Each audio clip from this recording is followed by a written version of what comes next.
একবার আপনাদের এক সিলেটি আমার ফোন দিয়েছিল, আমি তো সিলেটি ভালো বলতে পারি না, মোটামুটি বলার চেষ্টা করতেছি ওনার ভাষায়।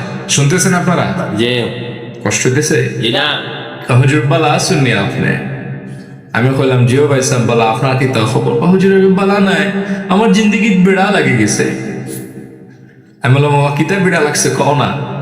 হুজুর আমার এমন রাগ উঠে গেছে, আমি আমার বউরে হইছি হালির বেটি তুইও তালাক তোর মায়ও তালাক। আমি কই নাউজুবিল্লাহ, ইতা তুমি কিতা কাম করলা ভাই?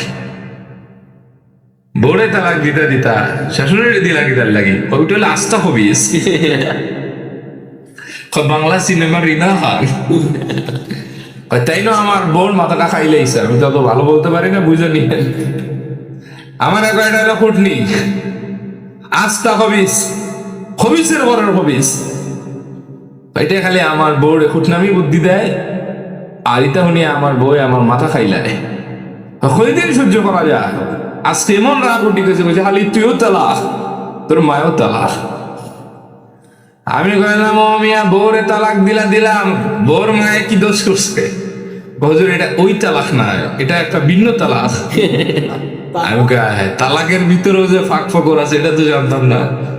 বউরে তালাক দিছি এটা ঠিক আছে, যে তার লগে আর সংসার করতাম না। আর তার মায়ের তালাক দিলাম, এইটার অর্থ হইলো তারে আর আমি টেকাও দিতাম না, আম্মা আম্মা হইয়া রাখতামও না, তার সায়াও আমি মারাইতাম না। এটার লাগে আমি কইছি তুই তালাক তোর মায়ের তালাক। আমি কিছুক্ষণ হয়ে খাইছে রে, মানুষের মাথায় কি বুদ্ধি চিন্তা করো। আমার হুজুর বউটা ফিরানোর ব্যবস্থা করিলাম। আমি গেলাম কয়টা দিস, কয় 3টা। আমি বললাম তালাক কুমার রাতান, তালাক হলো 2বার দিলে বউ ফিরে আনা যায়, 3 তালাকের পর বউ হারাম হয়ে যায়। এবার কোরবান হয়ে কাঁদতে লাগলো, বলা কি শোনাইলেন? আমার 2টা এত সুন্দর বাচ্চা দেখলে যে কারো মায়া লাগবে। আমি থাকি প্রবাসে, তার মা থাকতো দেশে। এখন তার মা হয়তো নতুন সঙ্গী পাবে, আমি হয়তো নতুন বিয়ে করতে পারবো, কিন্তু মাঝখানে আমাদের ঝগড়া আর তালাকের কারণে বাচ্চা 2টার জীবন অন্ধকার।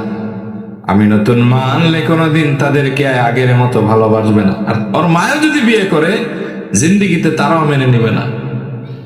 এর আগে আমি আমার সোনার সংসারটারে আঙ্গার বানায় দিলাম, তাহলে ওনার জীবনে বিপদ আসছে কোন কারণে?